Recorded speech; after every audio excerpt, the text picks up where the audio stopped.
my own. The preliminary work I will do myself until I know that I either need somebody else or I need to, you know, have somebody else. A lot of times I don't have to do things on my own because I'll have the client with me, or I will bring somebody else with me, because you always want to make sure that you cover yourself with regard to having a witness that can basically testify or, you know, state under oath that, no, this is actually what happened, and, you know, no, there was no laws broken, or these were the actions, this was the conversation, and, you know, you go from there. And that avoids the he said, she said kind of arguments that the court just needs to make a decision Absolutely. on credibility. Yes. If you have two people who are saying something against one, maybe there's a little more credibility then. Absolutely. And I can give you a good specific on that. Recently, and I would say it was probably last year, I was hired by an attorney. He was working for a contractor who was a subcontractor to a builder in New Jersey, and there was a dispute with regard to payment, and the builder was claiming that he had to offer discounts to the customers that bought the houses because of shoddy work by the subcontractor. The builder actually put in his legal papers that were presented to me that these people would testify on his behalf if it got to a litigation. Before it got to litigation, they both decided that they were going to arbitrate. The reason why our client won the case is I went to these people directly. I went to their house, I introduced myself, I brought a paralegal with me, and immediately interviewed them about these papers that they were named in the court, and they had no recollection of it, they had no understanding of it, they were never notified of it, and right there on the spot, they hand wrote me sworn affidavits that they were not party to this, they would not agree to this, the facts that were being alleged by the offending, you know, building company. And when, you know, the attorney walked in to, you know, the arbitration, he handed the letters to the other attorney and to the arbitrator, and it was, okay, this is over. Yeah, that's so the end of it. It was basically, you know. In that case, somebody was trying to perpetrate a fraud. Absolutely, because they were basically claiming, as I could in, you know, legal papers, it's very easy. You could, you know, basically speak to this. You can write whatever you want. You can allege whatever you want. I mean, I've seen it over and over again, personally and professionally. An attorney that's arguing the other side can make any allegations whatsoever, and 9 times out of 10, you know, they're going to say it and keep shouting at it, and until you can actually prove that it's not true, it's basically their word against yours. I wonder if you remember a case you and I worked on, and we were in a court where a woman had claimed that she had injuries that kept her from working. Yes. And just looking through the papers, you found what? I found out that in there, the actual, and you'll recall that this was the prosecution coming to us in court and saying that they wanted restitution from our client, right, as well as they wanted jail time, and because of the severity of the injuries.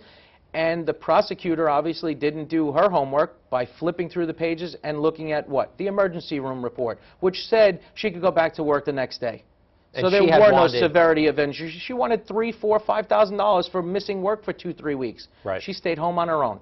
The doctor in the ER said you can go back to work tomorrow. So there were no actual injuries. There was no severity of injuries or anything like that. And here the prosecutor is coming to you trying to make a deal, and without looking at the papers, some people might actually agree to it and put their client on the hook for that money. But again, if you look at the papers first and then you know what you're dealing with, you'll wind up coming out ahead most of the time. Let's flip this a little bit and think about if I'm the subject of an investigation. It seems like in all the cases you've been talking about that having papers, having an organizational system that allows you to keep your receipts, reports, and anything else that's important in your life is really helpful if you're the subject of an investigation.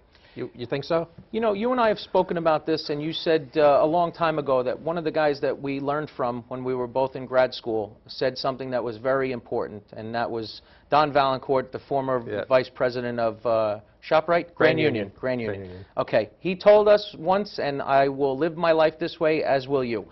If you're going to keep something, keep it all. If you're going to throw away something, throw it all away. You don't want to have piecemeal stuff.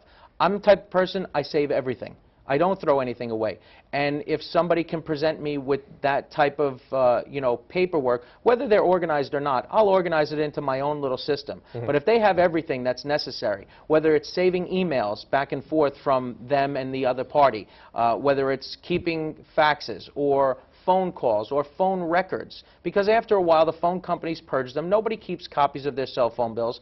but some of that stuff might be important. And if you know that you're getting into that situation, then you have to start covering your rear end, and you have to start saving certain things that will help support, you know, what your argument is. But would you say that there's a danger also to keeping everything? I mean, Not if you're not the guilty party. I mean, if you're the one that's looking to make sure that you have an issue, then, you know what, I would say that, you know, it can backfire. It can be, you know, it could go both ways. I had a client that just presented to me last week, and he wanted to argue a termination of an employment contract, which was an independent issue in Connecticut. He was working for a company. They hired him as an independent contractor. The whole contract was, you know, all well written. It was pretty much boilerplate. But he forgot to look at the contract himself. I mean, he went through this whole thing where Section 5 of the, you know, contract states that termination has to be for cause, this, that, and the other thing. And if he would have read one paragraph more, Section 6 of the contract would have said, termination without a cause says that the company could terminate without cause, and the only thing that he's entitled to, regardless of the remainder of time on the actual contract, is whatever they owe him up until the time of termination.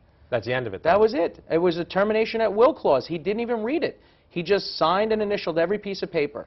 And he wanted to know, oh, how could I do this? Well, he then forwarded me even, you know, the emails afterwards, and I looked at the emails, and the emails were exactly what I had told him in the beginning, that this was going to be their stand, but he had also agreed to that in the emails.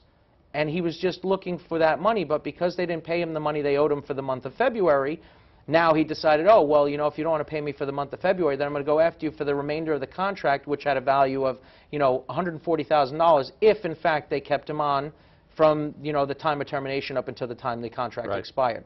But I told him, you can't do that. You can't make those, you know, arguments. It's electronic mail. It's now legal, admissible, you know, documentation in a courtroom.